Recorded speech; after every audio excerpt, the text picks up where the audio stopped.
who made it.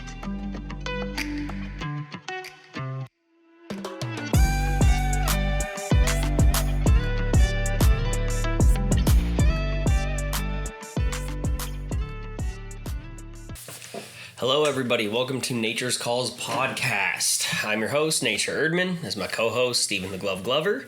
And we are here to do a mock draft for everybody today. Yeah. I'm super excited. For those of you who don't follow me on Twitter or X, I mock draft a lot. I try not to post them a lot. I like to do off-season plans with them, so it's not just like, hey, I'm going to do this mock draft. It's like, hey, these were my signings, and now this is my mock draft, and this is how I made the money work, and I'll post my over-the-cap posts and everything else. So now that we're getting through free agency a little bit, a couple things to still be done, but I think we can kind of assume what those moves are going to be. We're going to get a starting quality center at some point. We're going to probably pick up a starting level corner. They're not going to be world beaters, so it really doesn't change how we're going to be drafting moving forward. So today we're going to go through a mock draft, and we're going to do the first round, all 32 teams, and we're gonna decide who's going to pick where right now for you guys. What are you hoping for? I don't know. I'm hoping to see where we get the team needs and fills. Also, the Chargers podcast. We got to see where the Chargers. I know. I'm hoping. I I'm hoping I get pick one because that means the odds I get pick five. So I guess the dynamic is one of us is going to get odds and evens. Mm-hmm. We have no idea who's getting that. We wanted to keep it completely just oblivious to what's going to. It's a surprise. Right? Absolutely. So we want this to be just one of those surprises, but we want to take the knowledge we do have with free agency. Yes, sir. With the picks that are already in place now. Even including the Vikings who ended up getting a second first-round pick, mm-hmm. and kind of seeing where the cookie crumbles at this point. The Vikings getting that second first-round pick changes a lot as far as the odds of someone trading up to get a quarterback, because making that trade at this point in the season with no players involved says that you're trading up. You're trading up or you're getting prepared to trade up. Like, there's no way that they're like, no, we just wanted to trade up to 23 so we can get a second pick that's valuable. Like, that's not your move. You're being prepared to trade up for a quarterback. If things don't fall the way you want them to, then you'll stand pat and see how things go. But, like, your intention is to trade up. That's like asking a second prom date to play. Yeah, you don't think the first one's showing up. But, yeah, so I'm super excited. So we're going to see how this goes. So rock, paper, scissors to see who gets what? Absolutely. Two out of three? Absolutely. Winner picks, odds or evens? 2 out of 3 winner picks, odds or evens? Yes. I like that. All right, let me just get my screen ready for the mock draft here. So as we go through this, we're going to hit all 32 teams. Obviously, there's only 31 teams picking in the first round because of the trade. But we're going to hit team needs. Not what we want to see as desired, but mainly what they're looking for in terms of what we've seen in free agency and where we think teams are going to go. Yeah, we want this to be as realistic as possible. Yeah. So we're going to really go through, like, hey, who would I select at this pick so we can see who does fall to the second round. Obviously, we're only a couple picks into the second round, so it's massively valuable seeing what 6 players are left on the board. Right. And I will want to do a breakdown before we do our final pick to really look at, okay, who's still on the board? Where do we go with this second pick? And that's kind of how we'll close it out. What do we look like at 37? What does 33 look like for the Carolina Panthers? Even with their trade up, they got another pick in the second round because they don't have any first-round picks because of the deal they had in the Chicago Bears. Mm-hmm. So there's a lot of instances because they do have a needed receiver. They do have a needed running back. Miles Sanders did not prove to be the guy. They did sign 2 off-season offensive. Yep, you got Browns. Interior offensive linemen. I think they're going to not Howda first. Yeah, I think they're going to build offense first because of the way they dealt Brian Burns. So there's a lot of dynamics that we get to play with. I'm actually excited to think outside the box because we're very Charger. We talk about the Chargers. That's what we're here to talk about. And so it's nice getting out there and talking about the NFL because at the end of the day, we're fans of the NFL. We both play fantasy. We're both avid football watchers. Like, it all matters to us. But what we love is the Chargers. Yeah. So it's excited to talk to you guys about a little bit of everything today. So before we get this, actually no, let's rock paper scissors first. All right. So how do you do rock paper scissors? Rock, paper, scissors, go. All right, bet. Or shoot. Yeah. We're going to go best 2 out of 3. Winner gets to pick. Okay. Ready? Rock, paper, scissors, shoot. Woo! Rock, paper, scissors, shoot. Rock, paper, scissors, shoot. Rock, paper, scissors, shoot. Rock, paper, scissors, shoot. Damn! Ooh. That was wild. I'm so excited. All right. Oh, I'm so excited.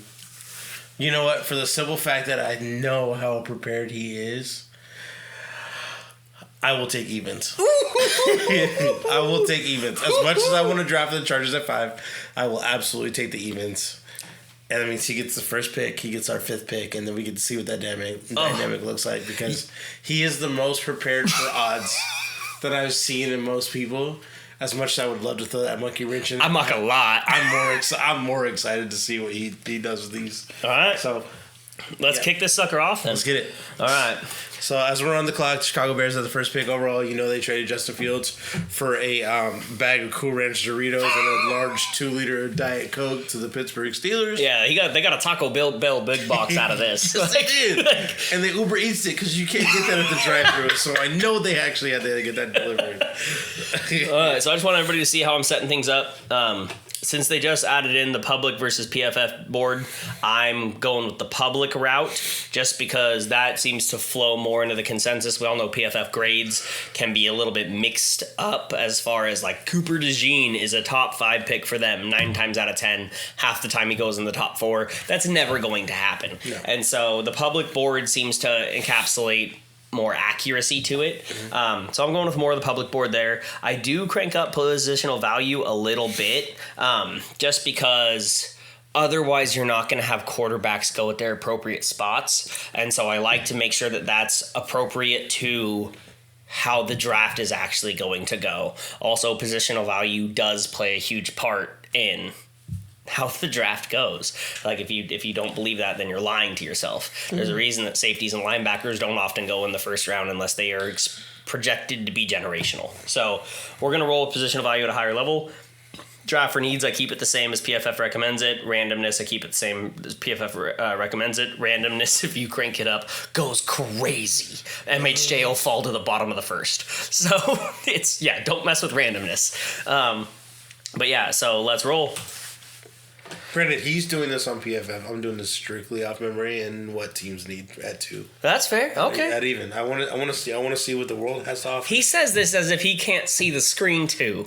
So, all right, let's roll. We're not going to do any before draft trades because we've finally seen them happen. So we're just going to roll straight into start draft. Since this is normally where I would like to project a Justin Fields trade to get things kicked off. Since that's happened, we're just going to go ahead and draft Caleb Williams. So that was probably the easiest pick. That's it doesn't get any easier than that. With the trade being what it is, I think that's probably the best pick for that. With the Washington Commanders and a new offensive, or with the new ownership, I think it's a little bit more of a splash. I think they need to go bigger than questionable. And I do think that with the progression of Jaden Daniels and Heisman, I think Jaden Daniels is the clear-cut number 2. I think he, in my eyes, he's better than Caleb Williams in terms of what he did this last year.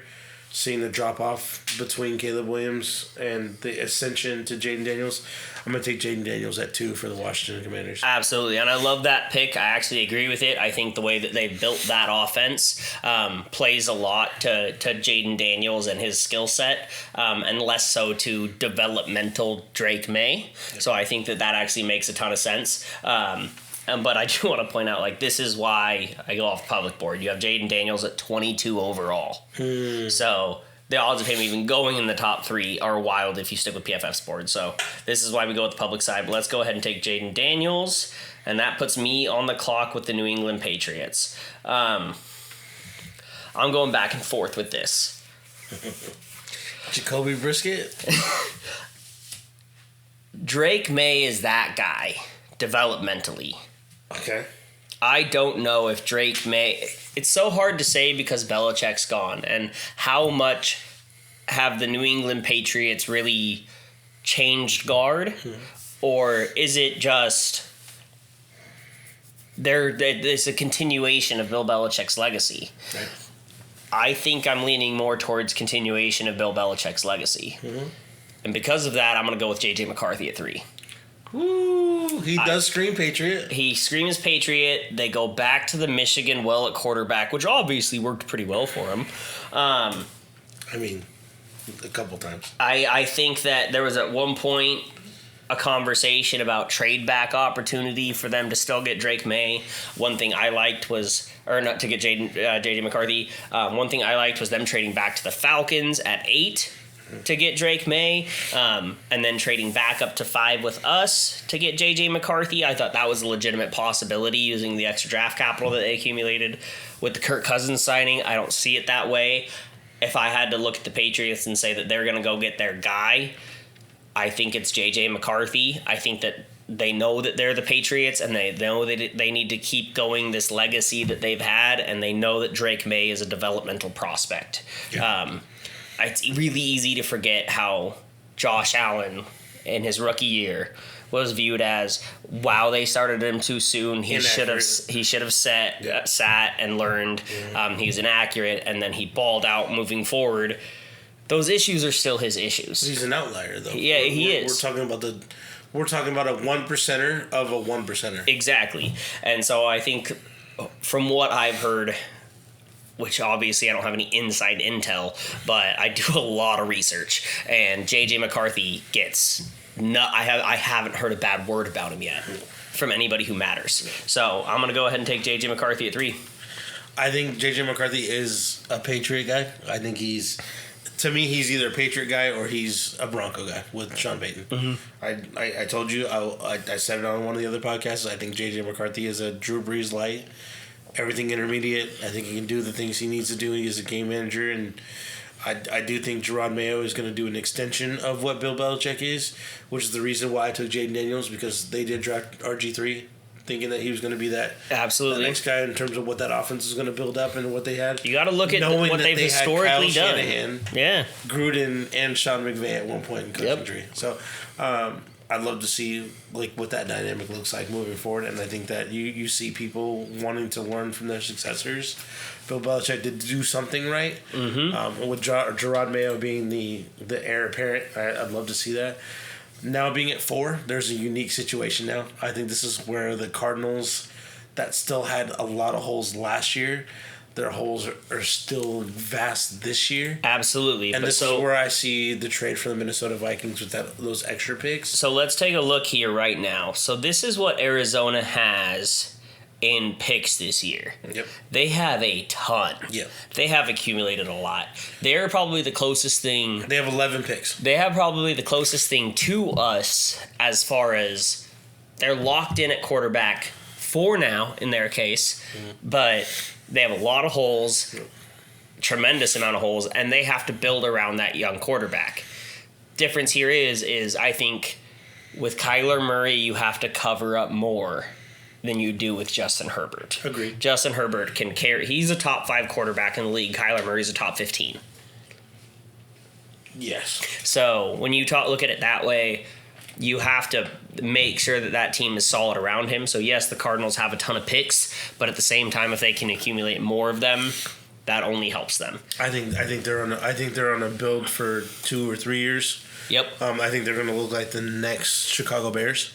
Absolutely. In terms of what they're getting for picks. So I would love to see what a trade looked like at this juncture for them. So let's look at teams available. So we've got the Giants trying to trade up from 6. I don't see that as incredibly realistic. No. The Vikings at pick 11. Obviously, this is the most realistic with their 2 firsts. We've got the Saints interested at 14. Some garbage in here. The Colts interested. The Rams interested. The Steelers interested. The Cowboys interested. The Packers interested. The Bills interested. And the Ravens interested. Honestly, most of those we can drop. Me, the only logical choice before I make a choice is the Vikings with 2 first-round picks this year. Okay. So let's see what we want to do for the Vikings. So these are the Vikings picks. They've got a bunch of picks that they traded, and they traded a lot of their own. Theoretically, let's go 11 and 23. Let's do 11, 23, 157. They get 4 and 138.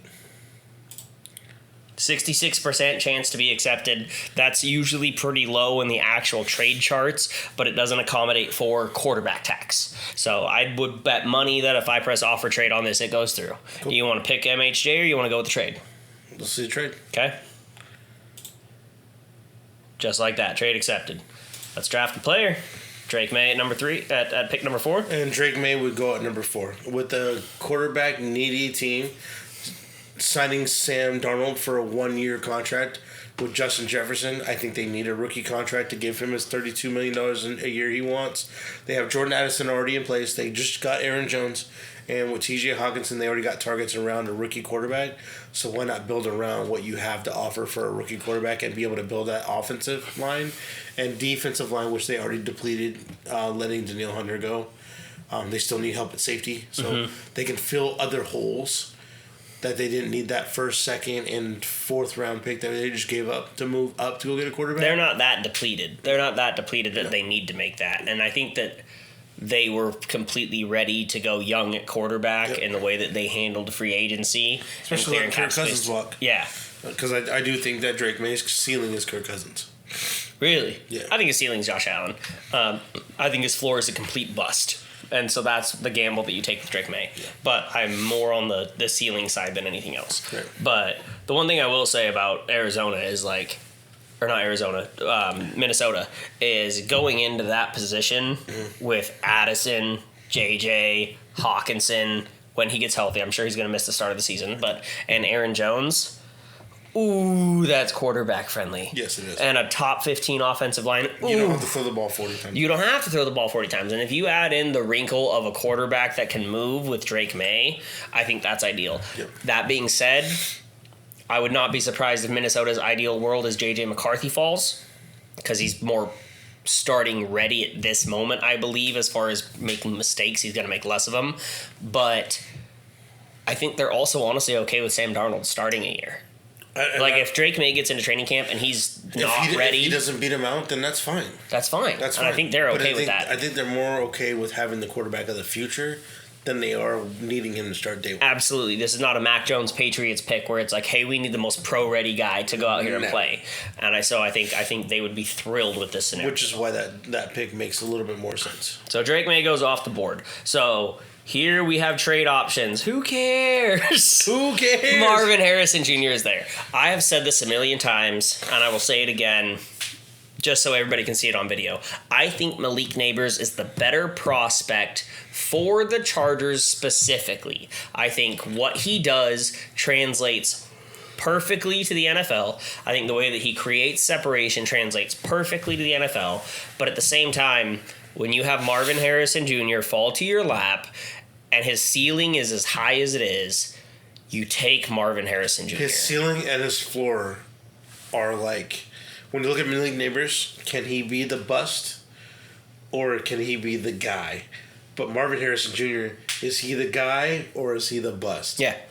And they're too close. I think for me, the floor for Marvin Harrison Jr. to me is Kenny Golladay with his tenure with the Lions. Okay. That's his floor to me. And I think his floor is lower than a lot of people think. Just because he did have a lot of contested catches as far as people in his pocket in the last season. But at the same time, I look at what he'd done over his career. I don't really look at that last year of Ohio State because they were kind of in shambles. Mm-hmm. And so, but his ceiling is Megatron? Like statue builder? Which is worth it at that pick. I can't justify it. Like when I look at it, I grade them out the same as prospects, but my eyeballs tell me that I take Marvin Harrison Jr. Absolutely. So, no questions asked. Off the board. So this is where we're in another unique situation. They got Daniel Jones at a $47.8 million cap hit.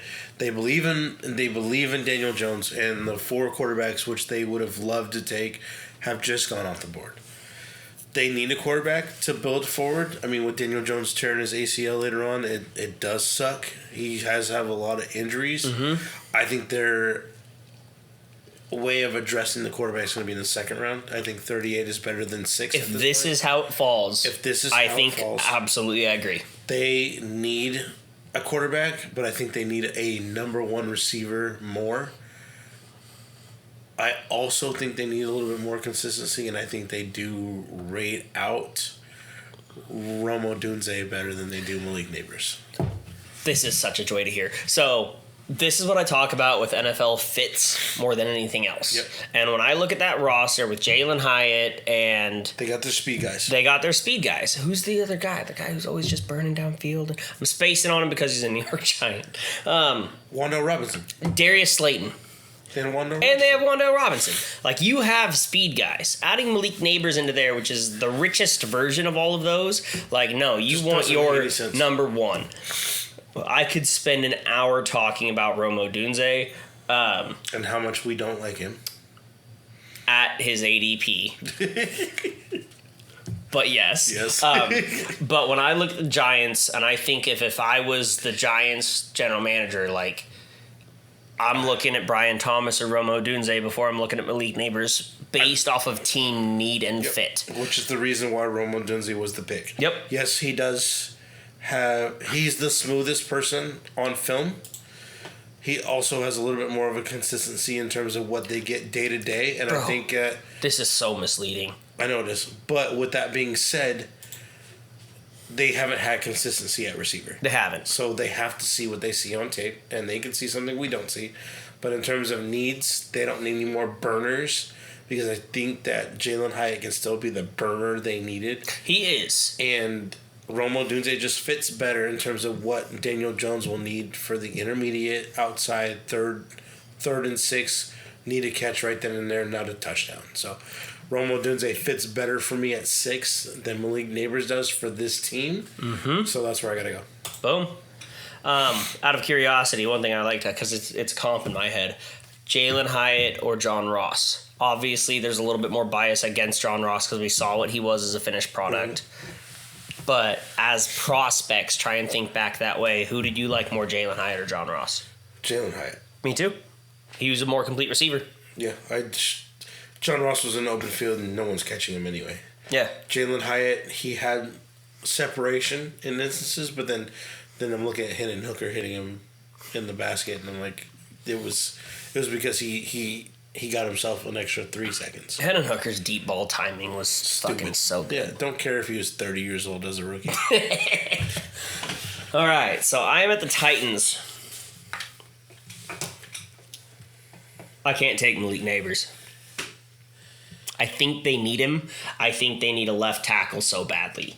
And they need a left tackle. So, what levels? from a Chargers perspective, that's why I'm valuing Joe Alt as high. I think Talias Fuaga is actually my favorite right tackle prospect Really? because he's a right tackle. Instead of J.C. Latham. Yeah. Okay. We'll address that later in life. Yeah, we'll get there later. Talias Fuaga is a top 12 pick. J.C. Latham's a top 20. Pass pro. Comes down to pass pro. But anyway, Your not opinion's your for today. So I'm going to go ahead and take Joe Alt here because I think more important than making sure Will Levis succeeds and they can evaluate him, I think they've decided he's their quarterback for the future and it's more important to protect him right now. So we're going to go Joe Alt. I mean, also, they did put receivers in. I mean, DeAndre Hopkins is still there. They just signed Calvin Ridley to a massive deal. Means they're not going to address the receiver in the draft. And they still have some sort of love and admiration for Traylon Burks. Yep. Now he doesn't need to be the guy.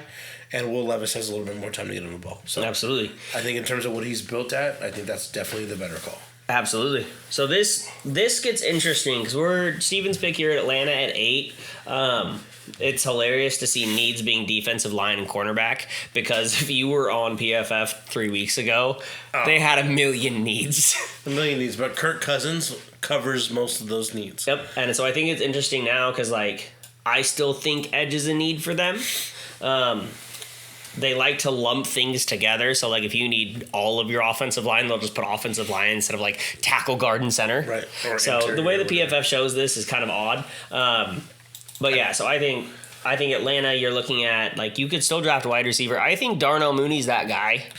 That I've been a Darnell Mooney guy. You have a love for Darnell Mooney. I do think that Kirk Cousins is going to find a love for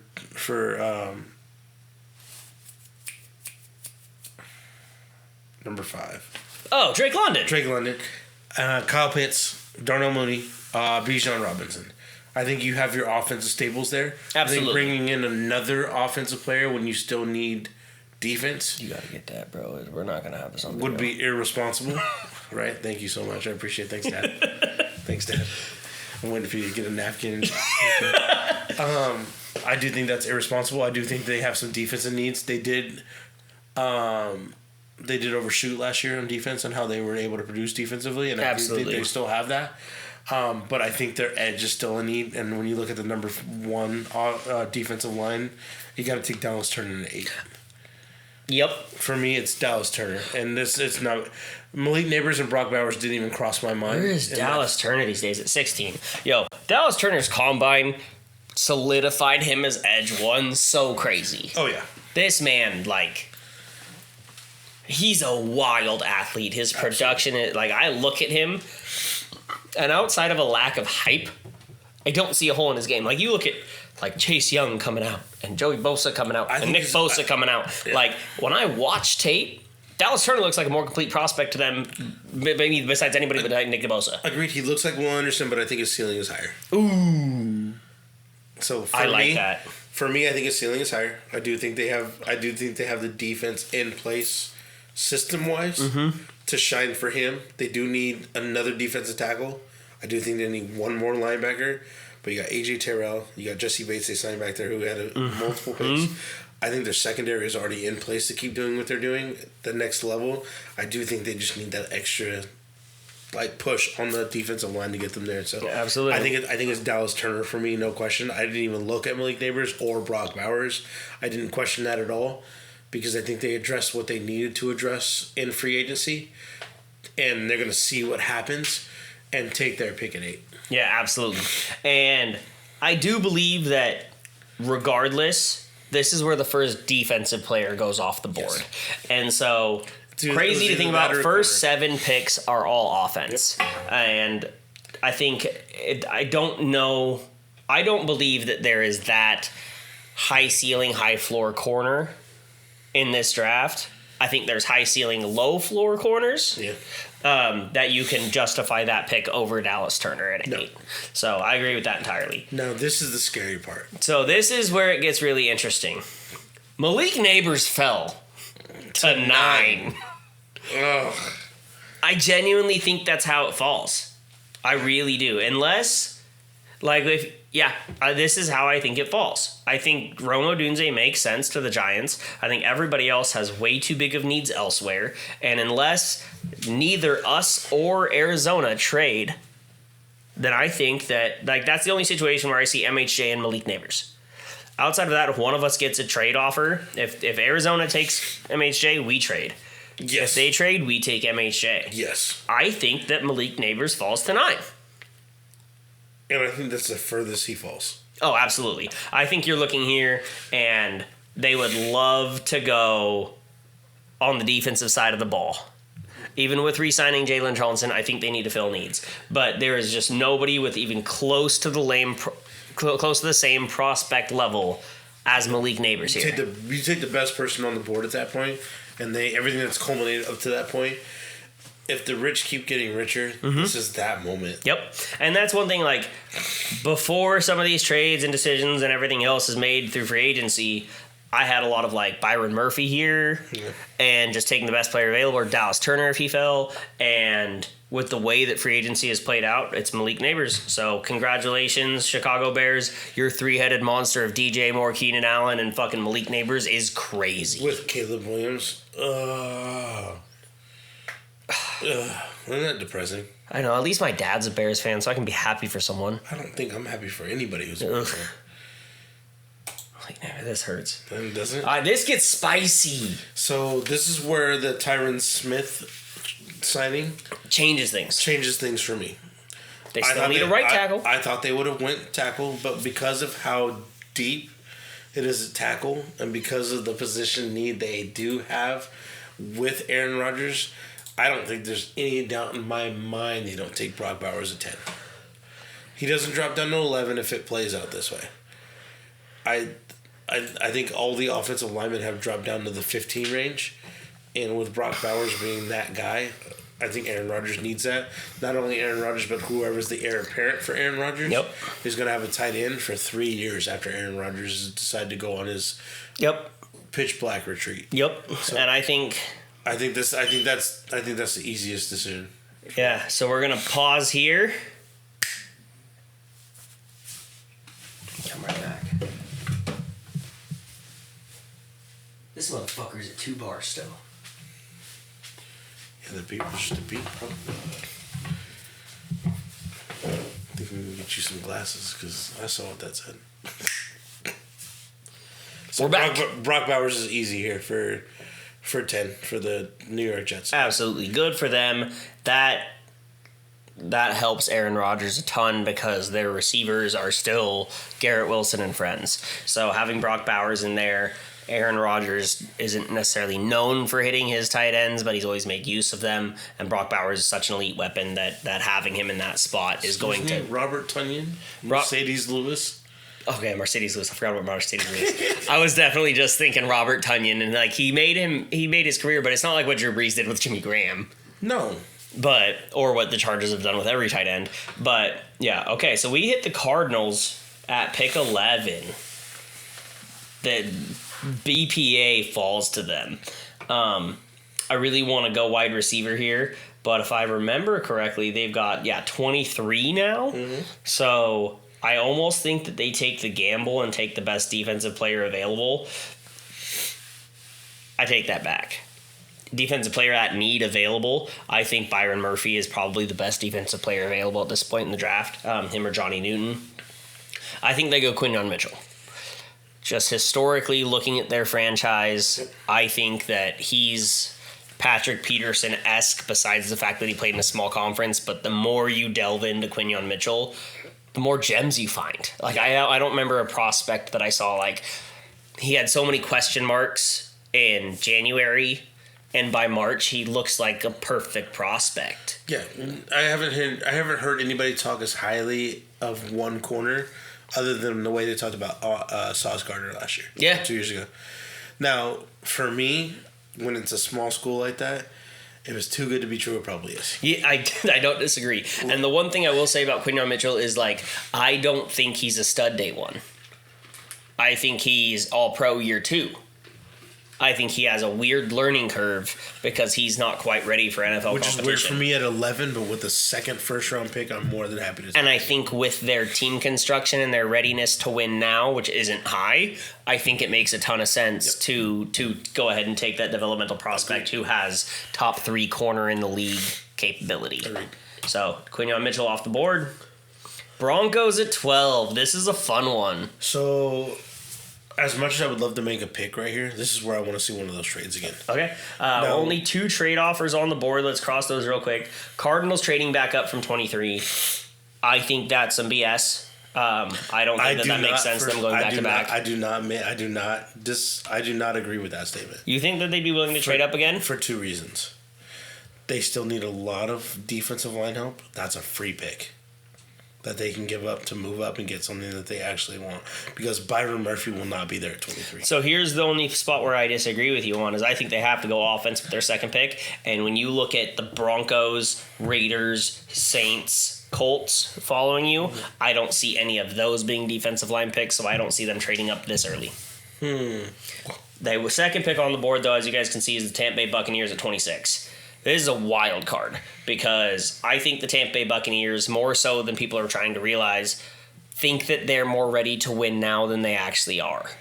I think the Buccaneers think that they can be aggressive and move forward, and Jason Licht is not averse to making moves.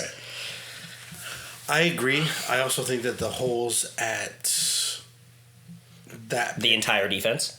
At that pick at 12, Yeah. I mean, look at who they're getting. Yeah. Do they like Johnny Newton? Do they like Byron Murphy?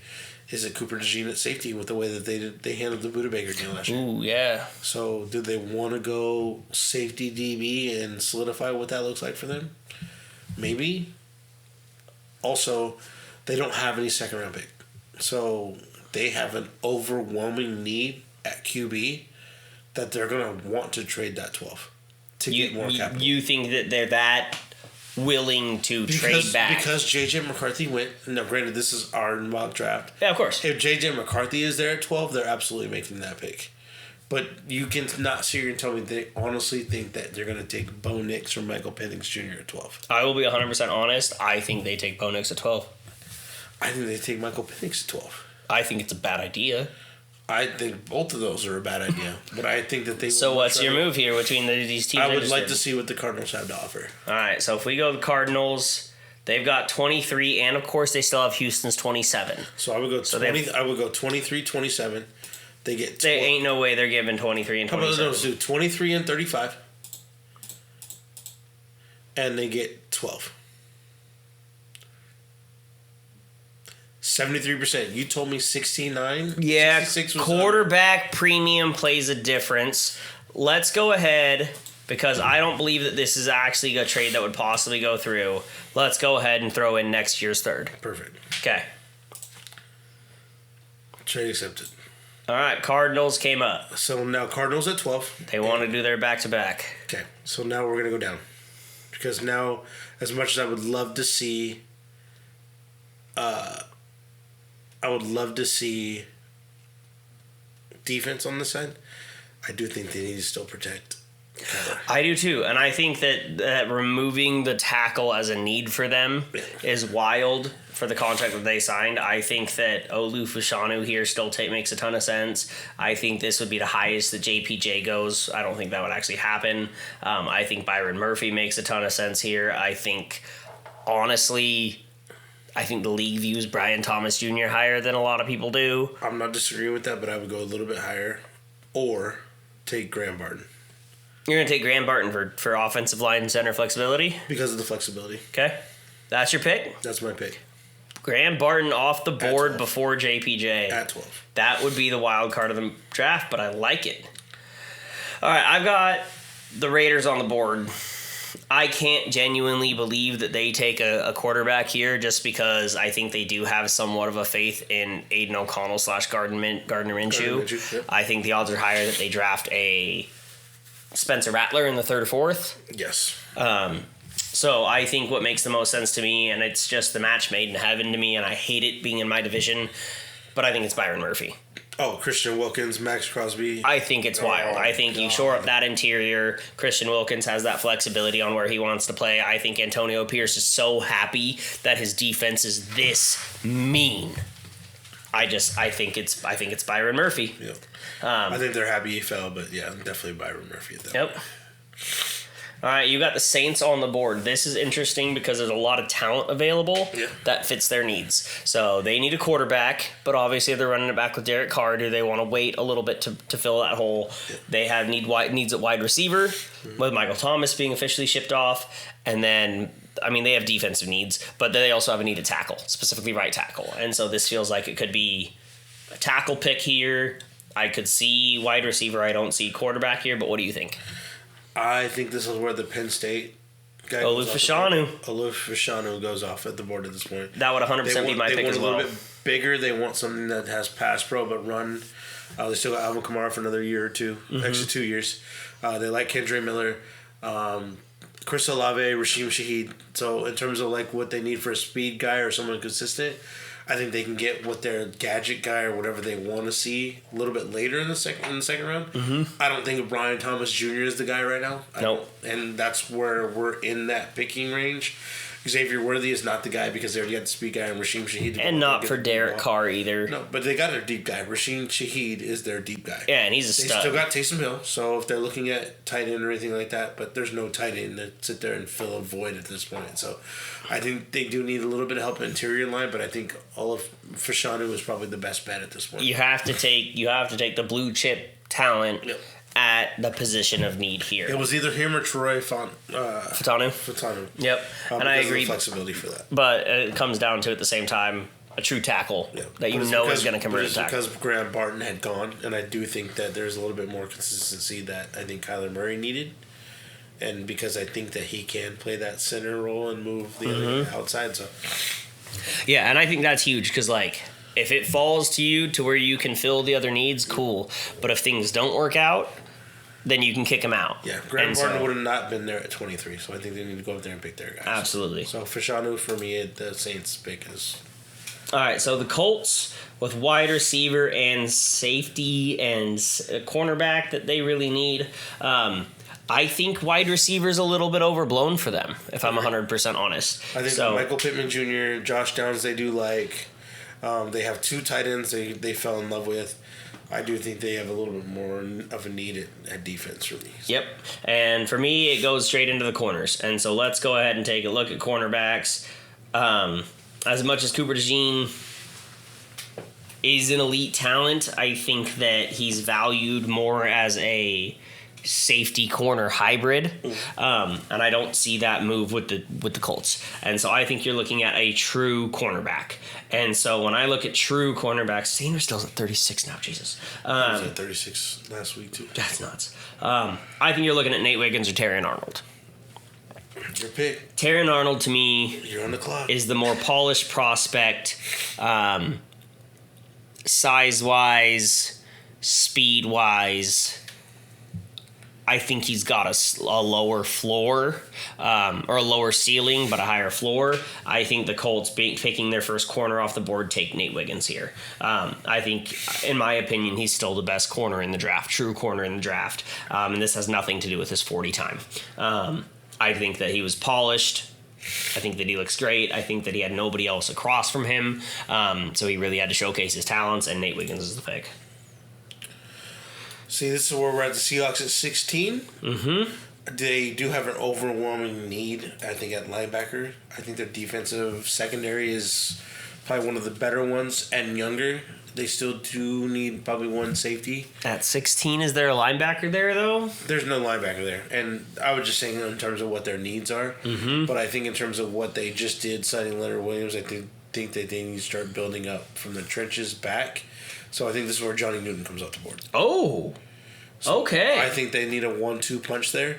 Looking at what the Ravens did with Mike McDonald anyway, I think they just need to build defensive line first and then go out that way. So that's interesting. The one thing, that's crazy, because in my head, if Jared Verse is there at 16, Jared Verse is off the board. And so that's been stuck in my head. So it's actually kind of nice to have somebody else tell me something different, because... So I think Jared Verse ran well enough to get drafted in the first round, but his production doesn't say get drafted in the first round. Yeah. It's the same way I feel about Chop Robinson. I agree with Chopper. We'll get to Chop Robinson later in the draft. Odefe Ua, who we're going to talk about, the Baltimore Ravens, Yep. had 3 sacks in his senior season. Yep. And got drafted by the Ravens and had a very productive 2 seasons. At like pick 18 or something, too. Yeah, So right around the same range. But No, and I think Johnny Newton is absolutely that talent. I think he's one of the biggest wild cards right now. I think he's a middle of the first round to falling into the second round. look who they're playing. For us, we got to play against Kansas City Chiefs. For them, Yep. they got to play against the 49ers. Yep. How do you stop Christian McCaffrey? Through the middle. Yep. No, and I agree. Johnny Newton is by all means to me a first round pick. I just think he's one of those guys that could fall, and if he does, I'm jumping all over it. This isn't my favorite scenario as a Chargers fan, but at the same time, I think Johnny Newton is absolutely worth this talent, and he is 100% the 1B to Byron Murphy's. Byron Murphy's 1A in this draft. I think that they're a lot closer than they think. I think not Jared Verse. Chop. No, homeboy at FSU, interior pass rusher. Or interior defender. Whatever. Braden Fisk. Braden Fisk. I think he added a lot of question marks into teams' heads as far as who is DT2.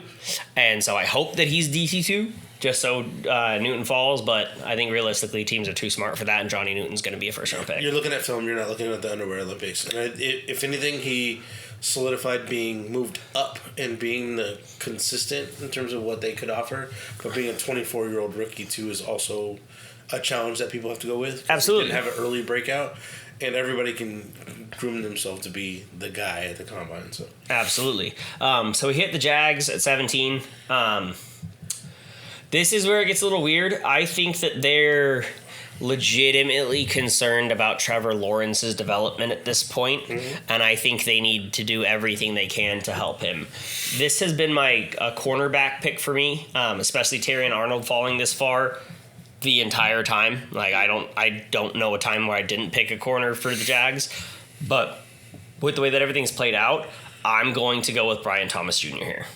I think that they are so concerned about his development that they want their big big-bodied guy. Oh, that is bold. And I just don't see them having it anymore and letting Calvin Ridley walk. And, like, you need a legitimate guy. Christian Kirk's not that guy, and you're paying him a whole bunch of money.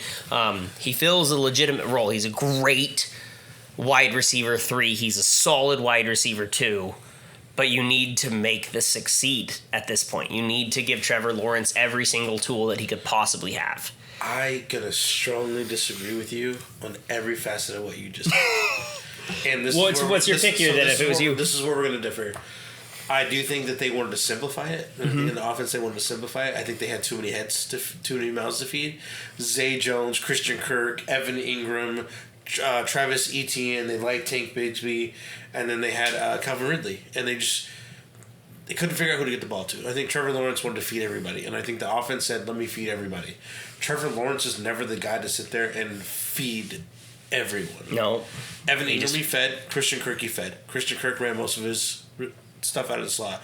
51% of Brian Thomas. But is Christian Kirk and Evan Ingram really what you're willing to go through? 51% of his LSU routes out of the slot. I think he's a slot seam, not an X receiver guy. And if you mean to tell me that he's coming out and playing football his junior year is going to go out there and beat out pros that have already been on teams and that team, I think you're absolutely just. I think you missed on that pick. And for me, I think it's JPJ. Ooh. I think it's JPJ for them. I think they are worried about his production, but I think they're more worried about protecting him than they are his production. They didn't draft him number 1 to be worried this about just his got spicy. projection 3 years in. All right, well, Brian Thomas is off the board anyway, sons of bitches. The Bengals. Man, I wish I had this pick. Right tackle, severe need. Tight end, real need. Defensive interior, real need. I think this is probably one of the easier ones. I think with Joe Burrow's injury history, keeping him upright with the franchise tag with T. Higgins, Jamar Chase keeps everybody off the line. Like Zach Moxley catches the ball in the backfield pretty well. He ran the ball pretty well last year. It's way too early to consider a running back. Even then, I still think they're in love with Chase Brown, and I don't think they go running back until round 5 unless it's an overwhelming need. Even then, you got to think about they just re-signed Travion Williams, who's been with that team, which seems like 100 years, but it's his 5th year, and he still doesn't have a touchdown. Jesus. Right? That is hilarious. So you're talking about a practice squad guy. I think this is where Taylor's Fuaga goes off the board. Absolutely. Couldn't agree with you more. I think it's between J.C. Latham or Talius Fuaga. And if Fuaga's there, he's better in pass pro. I think it was Fuaga or Fatnu. Yeah, for me. Fair. I think Fatnu I projected guard more, and I think they desperately need somebody at that tackle spot. But Fuaga with his success in pass protection, and I don't think that the Bengals are going to be a run-first team. No. So I think Fuaga makes nothing but sense here. Not to start. I think it's going to be more of a spread offense. And they're going to do, Tyler Boyd is still there. I think it's just more of it's a pass pro. How do we keep Joe Burrow healthy? Yep. So the Rams at 19. This is interesting because I think the Rams are just purely a BPA team. I think that they have minor holes, nothing severe, but they need to make the best of what they're going to do at their picks. I can't see Terry and Arnold falling past 19 here. I think they take the best player on the board, and I do think that's where he goes. I also think that Jared Verse should be where he goes. So for me, it's between Jared Verse, Terry and Arnold, and J.C. Latham here. Yeah, for me. And I think for how that defense has operated, I think it's Terry and Arnold. I just can't see him falling past this point. Yeah. And things get crazy with the Steelers. What do you got? We're going back to the Steelers. I think they solidified their defense, their front seven still. They love Alex Highsmith. They love TJ Watt. I do think they need to fill a little bit of D-tackle, but I think the guys that they were looking for might be gone at this point. Mm-hmm. There's still one person we talked about. Yep. So... You think Fisco's this high? I think they might. I think he might fit a TJ Watt type mold, and Mike Tomlin likes to build his defense. Interesting. I do think that Russell Wilson won his Super Bowl on defense. Justin Fields is going to need to win a Super Bowl off defense. And I think there's nothing better than solidify. I think had Terry and Arnold not gone at this point, it'd Oh, be absolutely. different ball game. Absolutely. I do think I wouldn't be surprised if Kool-Aid McKinstry's the pick here, honestly. I think Cooley McKinstry will be there a little bit later. I think because of the Jones fracture in his because- foot makes sense. Also, I know Mike Tomlin loves this coach, guys, and I'm going to deviate as much as I'm going to hate saying this fucking name, but I think this is where Cooper DeJean comes off the board. Oof. Him and Minka Fitzpatrick just sounds like a better fit for a Rome and a guy who can go out there and just hit somebody. Fair He can enough. play corner. He can line up with tight ends. He doesn't need to be in the box, but he needs to play over the top, and Minka could be the guy in the box. It makes a ton of sense fit-wise. I just can't imagine Cooper DeJean in that uniform and fitting in that defense with those guys. But I don't disagree with your logic here. I think you can coach him up to anything. I will not spend a whole bunch of your time here. I'm at the Dolphins on the clock at 21. It's Jackson Powers Johnson. Yes. They have such a need at the interior offensive line. I think center is just critically important for them, and I think JPJ goes right away. Yeah. If JPJ was gone where I said he was going to go, then it would be JC Latham easy. Absolutely. No questions asked. All right, so Eagles on the board now. Wide receiver is a ghost need for them. I know everybody talks about it being a big need, but I don't necessarily see it. And then you go wide receiver, linebacker, but corner, man, they need a corner. I know they need a corner, but the corners that they needed, I think, have already been gone.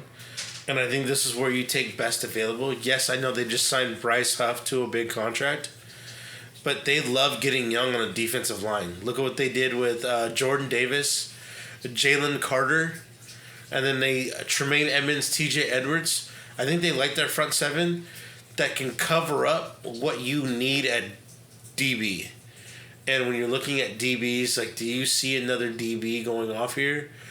I would love to change my last pick with the Steelers, because I now want to change to a corner for that one, not Cooper DeJean. But I do think Cooper DeJean could fill a void over the top, because I'm thinking Rakestraw would have been a better corner for them. Rakestraw makes a ton of sense Come down, hit, tackle, all those things. for that defense. I also think that I don't think Latu goes any further than this. Ooh. I that's think their flexibility, I think rotating guys in and out and keeping everybody healthy moving forward. I don't know how Latu moves further than this. Latu falling to 22 is actually crazy, because when I think about him as a talent, I don't see him falling past 16 with Seattle. That feels like a natural marriage. But at the same time, when you're at pick 22 and Latu's on the board, he fits that defense. He fits the drop into coverage more than Jared Verse does. So when you're looking at an edge there, that makes a ton of sense. I think the replacement for Jason Kelsey would be ideal, but with JPJ gone, yeah. But with JPJ gone, with Landon Dickinson being signed, I think Troy Fontenot would just be irresponsible to get another interior offensive lineman that can't start for you, but that early. I think got to take best available. I think it's Latu. Perfect. He's on. All right, so I've got Broncos with their trade back pick at 23. Not their trade back pick. Trade back, yep. Yeah, but this isn't that. It's originally from Cleveland, traded around. Now it's theirs. Traded from Arizona. So Minnesota. They traded up and got Texas. Minnesota got Texas 23rd pick. Oh, shit. Okay. So let's go ahead and go Broncos at 23. They need a quarterback. They need a wide receiver. They need a center. They need an edge. They need a corner. They need everything. I don't feel really good about any decision besides BPA. And I don't see an offensive player here that shines to me. They picked up a second-round pick. They might gamble. This is tough for me. So my gut says go Jared Verse.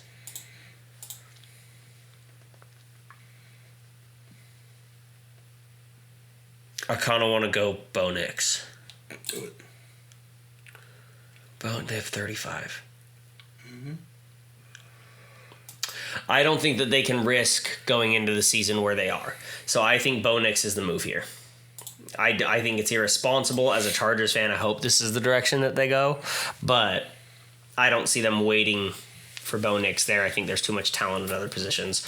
Bo Nix is off the board at 23. I do think Jared Verse would have been the pick for me at that point because of the need at defense and edges. Looking at the teams following, there's not one team that needs a quarterback. That's fair. Dallas, Green Bay, Tampa Bay, Arizona, Bills, Detroit, Ravens, Bengals, Kansas City, San Francisco. Yeah, but I do think that the concern becomes who is at the top of the draft in the next round. Even then, 33 is the Carolina Panthers. They already traded for Bryce Young. 34 is Washington Commanders. 35 is the Patriots, who just took J.J. McCarthy. And then 36 is the... I think Giants have that pick, though. No, 36 would be the... Cardinals, but in versus if they have the same record. Yeah. Either way, we don't have it in front of us. I think he's probably right. I should have gone with Jared Verse and trust my gut. But here we are. We'll get to that. Dallas Cowboys on the board at 24. So Dallas Cowboys did have some things, offensive linemen leave, and I think this is where J.C. Latham goes. Okay. I think J.C. Latham, I think the way that Mike McCarthy wants to run the ball, I think J.C. Latham falling this far, I think they would be excited to see. As much as they would love to pair somebody with Micah Parsons, I think their need offensive line and keeping Dak and that run game relative is more important, especially since they got to sign Dak to an extension. CeeDee Lamb proved that he can do what he did. I do think they need another receiver, but there's not a receiver outside of Brian Thomas that I would take at this pick. Mm-hmm. Even then, I think they have need at linebacker. They let Leighton Vander Esch go. I think they're good at secondary. Devin Bland played really well last year. Trayvon Diggs on the other side. They do love their safeties too. I think they're good in that aspect. I think at this point, J.C. Latham, the Mauler, is ideal for them. I don't think they're going to take a gamble on Amarius Mims on his athletic build or Tyler Guyton. I think they want a little bit more of a finished product. And who better than Nick Saban to coach up an offensive lineman at this point? Absolutely. And I think that there's the Cowboys are in a unique spot as far as like their roster could get better at every position, but doesn't have severe needs at any position. I think J.C. Latham makes the most sense there. And I think Mike McCarthy, with the way he talked after the Kellen Moore left about he wants to run the ball and he's not going to do this. And then by the end of the season, they were just trying to be flashy, throw the ball all the time. I don't think he liked that. No. So I think J.C. Latham is the best run blocking tackle in this league, in this draft. Makes the most sense. So we hit the Packers at 25. Again, needs for a super young team. They can get better at a lot of positions. I think they value safety incredibly high. But I don't think that there's a safety that's worth taking here. After Xavier McKinney, they signed, which I don't think that they're in the same market for that. I still think Tyler Nubin is a guy who has wide receiver flex or cornerback flexibility that they're looking at. But at the same time, I think that it's offensive line or defensive line for them. I wouldn't be surprised if they go running back in this draft, but obviously in the first round it doesn't make a whole bunch of sense. I think that Cooper DeJean is the perfect prospect for them. If he falls, but because he's already off the board, I think you've got to look at offensive line or defensive interior. I think that this is a natural Braden Fisk spot because they are such a young team. Getting someone with a little bit more age makes a ton of sense. I think that they could shore up the offensive line a little bit. I think Troy Fatanu makes a ton of sense here. I don't think Amarius Mims does, just because Fatanu does translate to guard a little bit. But I think because there is so much guard talent that falls into the second and third rounds in this draft, I think the pick is going to be Braden Fisk. So we're going to... Where the heck is he? So 39th overall prospect, taking at 25, a little bit of a reach, but I think it just makes sense for them. Yeah. So we're going to go ahead and take him off the board, and you've got the Buccaneers at 26, who could use a little bit of everything. They need everything. They need everything. But I think this is where Troy Fatanu comes off the board. I think shoring up the offensive line to keep Baker Mayfield. And Jared Verse continues to fall. I think Jared Verse is falling for the right reasons because of production. But when you look at the people in front of him and the team needs, it's just more of that's what it is. Fair enough. I get it that DN is a premium, but at this point, because he did test well, doesn't mean he needs to be the one that goes. Absolutely. There's people who tested better. When you look at Fontenot, he's 13. Yep. Draft position at 18.7, and we're drafting him at 26. Yep. He fell down where he didn't need to fall, and I do think there's flexibility on that right side of that line. I mean, Tristan Wirfs is still there. They still got a center for that. So I think they need to keep the run game and Baker Mayfield upright. So. Absolutely. I think that makes a ton of sense. I do think that personally they would take Jared Verse there instead just because of positional value. But at the same time, I respect the choice, and you're paying Baker Mayfield, protect his pocket, see what happens. Yep. So let's go ahead and take Fatanu off the board. So we are the Cardinals for the third time. So as you can see, we've already took Quinyon Mitchell, which is my pick for them, traded up for Graham Barton, and still have a first-round pick here for their third first-round pick. I think you've got to go defense here. Just because Jared Verse is still on the board. I think they have that edge need. Oh. We haven't taken a wide receiver yet. No. Oh, okay. Which is why. I take back everything I just said. They're going wide receiver here. You look at their wide receiver room, I think that they need a bigger guy. I think you've got Ladd McConkey, Troy Franklin, Roman Wilson. They all have their high upside choices. Keon Coleman's down now. Jalen Polk. Oof. I think it's Adonai Mitchell. As much as you hate that, I think it is too. I think just the size profile and what he brings to an offense. I think they want a burner still, and I think he has that, but he still has the big body on the outside. I don't think Adonai Mitchell projects as a good NFL player to me, but I think that he's Who's their starting receiver? grown his ADP enough to be at this point. I don't know, man, because they traded They homie. traded Rondell Moore to the Falcons. They didn't pick up anybody in free agency. No, they traded Rondell Moore to the Falcons for Desmond Ritter. Hollywood Brown's gone. Gone. They traded DeAndre Hopkins. Yeah, what is their plan? Shoot, we should have taken a receiver earlier and a receiver now. At 4, but I think that they need their... I think you take the trade back. I think they should have taken 2 receivers in the first. But either way, they got picks in the second. They'll go ahead and make it worthwhile. Not even the 2 receivers at 11 and 12 is the same receivers we're picking now. Absolutely. They all just fell. Brian Thomas Jr. fell later because the Jags took him 17. But either way, it doesn't matter. I think A.D. Mitchell's the best player for what they're looking for here. Yeah. This is where it gets... This is the receiver run. And I think this is actually... Looking back on Stevens' trade, I think 27 makes a ton of sense for them because they know they're still getting ahead of the wide receiver run that is Buffalo, Detroit, the Ravens. Right. Lesser so the Niners, but I still think it could be a need for them as they continue to shop Ayuk. And Kansas City, obviously, with a severe need. So I think that makes a ton of sense for that trade back spot, knowing that, like, hey, we're still going to get the guy that we're looking for. Yeah. I think this is when the Buffalo make a little bit more of a splash than we thought they would. And I thought Xavier Worthy was going to be there later, but I think this is where they need that burner. Because Josh Allen hasn't had that burner. I think they go for Xavier Worthy.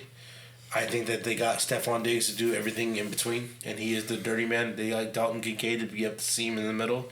I do think they need a guy that's going to take the top off the defense and let Josh Allen either run or hit the guys in the middle or hit Stephon Diggs. I think scheme-wise, there's no better place for Xavier Worthy to fall than Josh Allen in Buffalo. I think, the Chiefs could be a good spot for him, but, with the way that the Bills want to air it out and want to just say, screw it.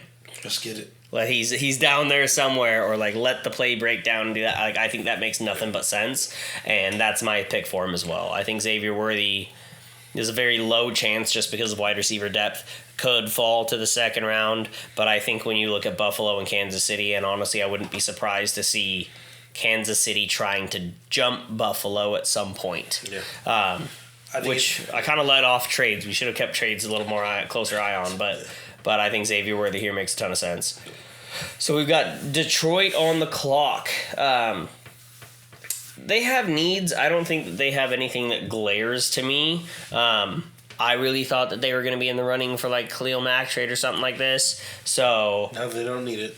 No, they don't need it. I still think that wide receiver is a really nice fit for them.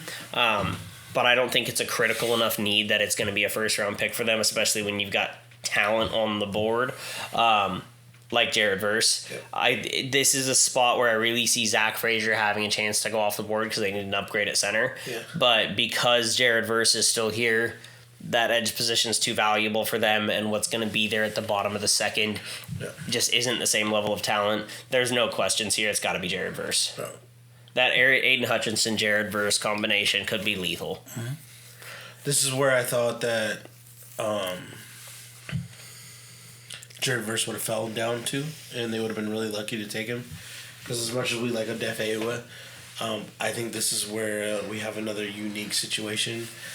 This is where I think the corner from Missouri goes. I do think they need. You think Rakestraw goes this high? I think Rakestraw goes because of the way that they like to play their defense and scare people. He comes up and tackles. He plays in the box just fine.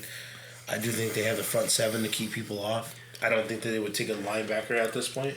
But I do think that they need a nickel guy and someone that's going to come in and keep playing the way the defense plays. I think this is where they do a reach because I think their next pick for a corner isn't the one they're going to want. That's fair.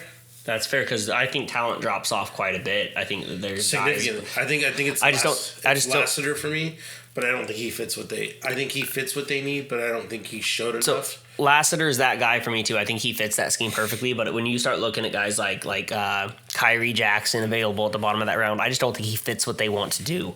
And so I think Rakestraw actually makes a ton of sense here. It's hard for me for them to not go wide receiver again in the first round with Ladd McConkey just because he's that always open guy. For me, I thought it was Keon Coleman. That's fair. For me, I thought it was Keon Coleman, but I think that the way that he ran and the way people perceive him, if it's not Keon Coleman, is it a Xavier Legette later on? Is it? I think that's what it comes down Baker to. Is later on? Is it? There's too many receivers. The depth at wide receiver in the second round fit the same profile that you just need Lamar Jackson to get him the ball. Yep. All right. But there's not the same dynamic for corner. And it's Rakestraw off the board. So I get stuck with the Niners here. It's hard to not say that they take the high upside guy in offensive line and go with Amarius Mims. I'm going to do a quick scroll just to see who's all available. I do think that they have a serious need at corner. Serious need. Them filling the need at edge, I felt like Chop Robinson was a natural fit in this defense. I think they re-signed Chase Young. I know Chris Braswell is rated higher, but I think he's a little bit of a tweener, and I don't really see him succeeding super well at the next level. And because their linebackers are so good, I don't think he makes sense for them. I think when you look at what they need on the offensive line, Amarius Mims is just too big of a person and too much of an athletic freak that they don't find a fit for him. Agreed. So Amarius Mims at 31 to the Niners just makes sense to me. So to me, I would have either one of those good. I completely agree with that, but I'm more of a Tyler Nubin. Like, look at what the dynamic of the defense, the DBs changed when Hufanga went out. Hufanga, yeah. Hufanga went out. No, and I agree completely. I just think that the return of Hufanga makes that less of a need. And I like Tyler Nubin's versatility because I do think he does have some crossover corner safety utility to him there. I think he's a poor man's Cooper DeJean. But even then, with a poor man's Cooper DeJean with Hufanga, no, I think it's nasty. I just think that for them and how they want to continue to operate, I think that shoring up that tackle position or anywhere on the offensive line and scooting some guys around, I think the way the Niners operate is just way too much high upside guy. Yeah. And it just feels like that's their pick there. So you get the Chiefs, which their needs, they could upgrade at a couple positions. I know they just won the Super Bowl. They can upgrade at positions, but there's one position we know they need to upgrade. They do need to upgrade at receiver so bad. And as much as we'd like to sit there and talk about this kid's 40, I didn't want him to drop to this point. But I think they want a touchdown guy, somebody a little bit more reliable in the red zone. And I think this is where Keon Coleman comes off the board. I think they take that gamble at 32 because they can. Mm-hmm. And you look at his measurables, you look at the way he had some just extreme catches. I think he's George Pickens 1.2. He's George Pickens, exactly him. But Patrick Mahomes, that's a different beast. Absolutely. And I think as much as I love Ladd McConkey, he doesn't make sense because they have Rashee Rice to me. Yep. I think Rashee Rice, look at his yards after a catch for the last 6 games. He went from receiver 16 to 4. Yeah. Because of Yak. Yep. Depth of target was 3.1. Yeah, I think he is Ladd McConkey. I think that you don't want to double up on that exact same prototype. I think for me, it's between, in this fit, Keon Coleman or Troy Franklin. And so I think Troy Franklin's just burner ability is probably exciting to them just because of obviously the success that they had with Tyreek Hill. But If I was going to go burner, I'd look at Roman Wilson more before that. I would look at Jalen McMillan later on or Ricky Pearsall over. I think Ricky Pearsall is light years above Jalen McMillan. I think Ricky Pearsall can play on the outsides better. I think Jalen McMillan is an incredible slot guy, but what they need is a guy on the outside, and I agree with the Keon Coleman pick here. Yeah, just the big guys they tried to get. I mean, they even brought back the pothead from Seattle and Josh Gordon? Josh Gordon. Yeah. They wanted a big guy. Yeah.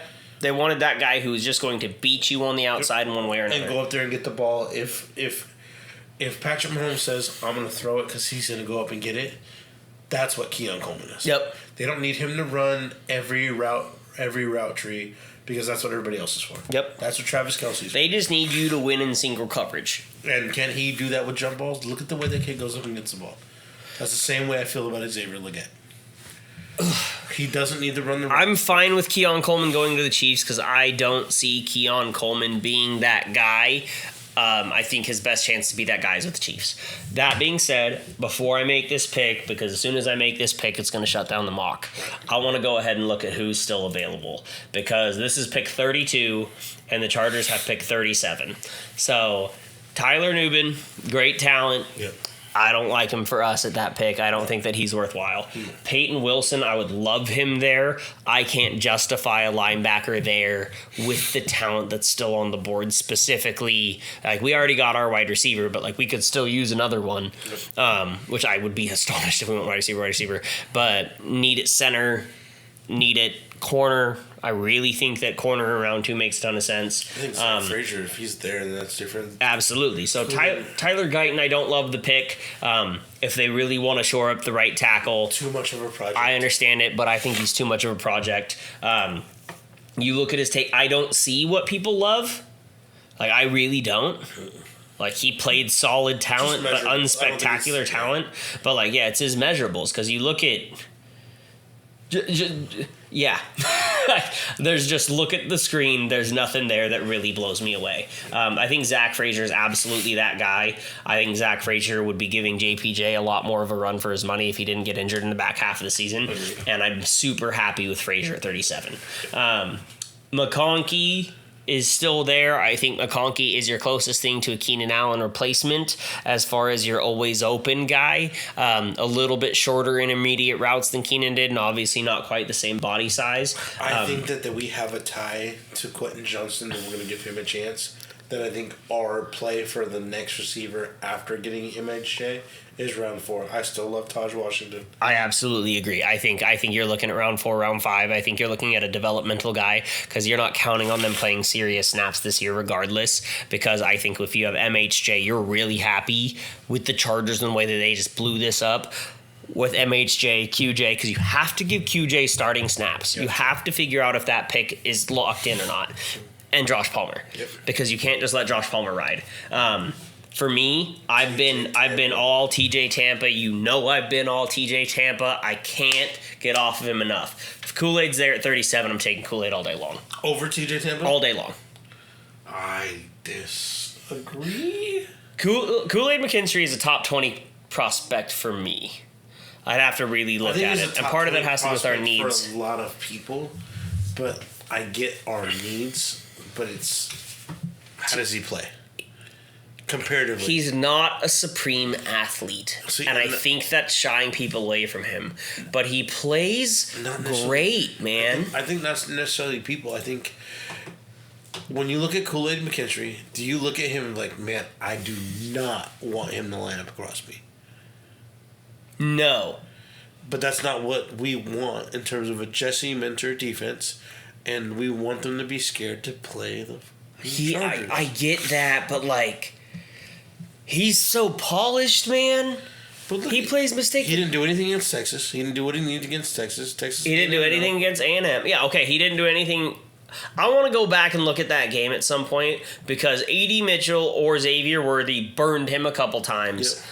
Which I get. Maybe not line him up against your speed guy. Ole Miss, nobody. Mississippi State, nobody. Zachary Franklin is a legit college producer. But he was lined up against Terry Arnold. Tyrion Arnold played in the slot. I don't want to hear it. He played outside. Yeah, so did Zachary Franklin. Thank you so much. Arkansas, Tennessee. Okay, LSU game. I mean, you're still playing against legit receivers. I'm not saying they didn't play, but look at the rest of them. Then the same argument can be made for Tyrion Arnold. I'm not disagreeing with the argument for Tyrion Arnold, but Okay. Tyrion Arnold is a better comp for the NFL.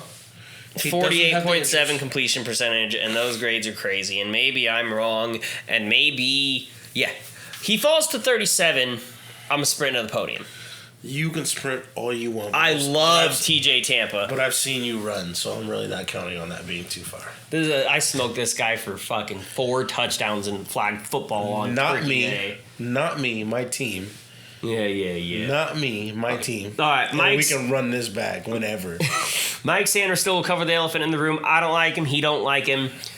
I like him as a 3rd round pick at best. I don't see him being that guy. I'd rather take Lassiter, I guess. I would too. I absolutely would too. I think he's better. They're both pure nickel corners to me, and I don't see that being a need in this defense. I think that our management team's wise enough to understand that, like, hey, a nickel corner, like, if you're going to actually play a 3-4, which I know he plays a hybrid and goes in between, but, like, you need outside bodies, and I don't see Mike Sanders still being that guy. Braswell, I do like. I don't think he's in the 2nd round for me, not at our pick. If we trade back in the 2nd, I'm all for it. Yeah. I do like his tweener ability for our team just because we are so weak in coverage and linebacker positions. Kamari Lassiter, I am okay with. If all the corners are off the board, I'm never a fan of reaching, but at the same time, I think we need a starting caliber corner, and he's the last surefire starter in the draft. I think I Kyrie. disagree with that. Who's your other surefire starter later in the draft? Max Milton. Okay. Yes. I don't think that you love starting them year 1. I don't think I love starting them year 1 unless they have the DBs behind them. So that's the end of my. I'm happy with a surefire starter. And Mike Sanders still is actually in the next tier, but you go Mike Sanders still, Max Melton, not in this order, Right. but Mike Sanders still, Max Melton, Renardo Green, and Jerry Jones are my next tier. Could be starters week 1, but I don't love it. I like Jordan Morgan there too at right tackle. I like Jordan Morgan there a lot. I like Jordan Morgan more than I like Tyler Guyton. I think Jordan Morgan's a really good spot there. I just think in this scenario, there's too much talent. Chop Robinson. I think he'll still be there to the middle of the 2nd, so unless we trade back and get Chop Robinson to be an heir apparent, even then I can't justify drafting an heir apparent in the 2nd round. Absolutely. And I These are will. where you're getting starters here. And I will I'll die on that sword. stand on my fact that, like, Chop Robinson has such a high bust factor because of his body type and because someone that small with freak athleticism doesn't necessarily work at edge. And if he was better dropping into coverage, I would like him more. Mm-hmm. But because he doesn't have that versatility as much as I would like, I don't see it. I would rather take Darius Robinson. Oh, I love Kamara. Yeah. I love Kamara. So I would take Darius Robinson to play that defensive end in a 3-4 to where you're playing that DT DN role because he does have that flexibility. But again, yeah, I'm a Kamara fan. that is my happiest point about the Keenan Allen trade is I think Muhammad Kamara is there at 110. Yes. And at 110, I'm not risking him falling any farther. If he's there beforehand, I'll live with it. But if he's there at 110 and we don't take him, I'll be so disappointed. If we take Ben Sennett at 110, how would you feel? Feel fine. Feel happy. I'll be alright. I'll be all right. I will say the Ben Sennett dream has died a little bit with the signings that we've made. But I don't give a damn. You play him as fullback all year long, and it's awesome. I don't think it has died. I think if anything, if we don't take Brock Bowers at 5, which we will not in any scenario. We're not going to take Bowers at 5. We will take Brock Bowers at 11 if we trade back with the Vikings instead of Arizona. He won't make it to 11. I think the He'll be Jets. gone at 10. I think the Jets take him there too. But I think Ben Sennett is completely on the table if Brock Bowers is not there. So we get a little bit deeper here. There's a lot of talent here, but we're starting to get into the bottom of the 2nd round. The one thing I will say here, I love Jonah Ellis. But if we trade back in the second round, there's still guys that I like as long as we stay in the top like 52, 55-ish. I think we can trade all the way back to the bottom and get an extra third round pick, and then still be happy with people. If we can trade back, Because you can get Junior Colson. if we can go to the back in bottom and second get an extra third, I'm all for it Yeah, because that's what I I want. love the third round. That's what I want. And so we'll see how it goes. As a Chargers fan, I would sit here and say that my order of operations is probably in this order: Kool-Aid, TJ Tampa, Zach Frazier, and then you start looking at other guys here. Just kind of depends on how things fall. It's a little rough. I love Javon Bullard. I don't see him as a value pick for us for what we need. The one thing I will jump in and say here is if the Broncos didn't draft Bo Nix at 23 and took Fisk instead, I see 32 as a prime trade-up spot for any team who didn't get a quarterback. I would not be surprised if they go up to 32 to get either Penix or Nix, whoever the team is, just because they want that fifth-year option. I get the 5th-year option, but it has not worked out. It didn't work out last year. Lamar Jackson jumping up to 32, though. Raven jumped up to 32 to get Lamar. I wouldn't be surprised to see it. I know, but 1% of 1% is just... Yeah, but and if you're the Chiefs, you also understand, like, hey, I need a wide receiver, and he's going to go at 33. A wide receiver is going to go at 33, so I need to go ahead and jump on it while I got it. So, I mean, the Broncos don't have a receiver. Anyway. Under that, so. yeah. Either way, awesome doing a mock draft with you guys. I appreciate you all coming today. Had an absolute blast, and I can't wait to see how things shake out over the next couple weeks as we wrap up free agency and get closer to the draft, and we'll see how things go. Either way, this is Steven. I'm Nathaniel, and these were Nature's Calls. Thank you much.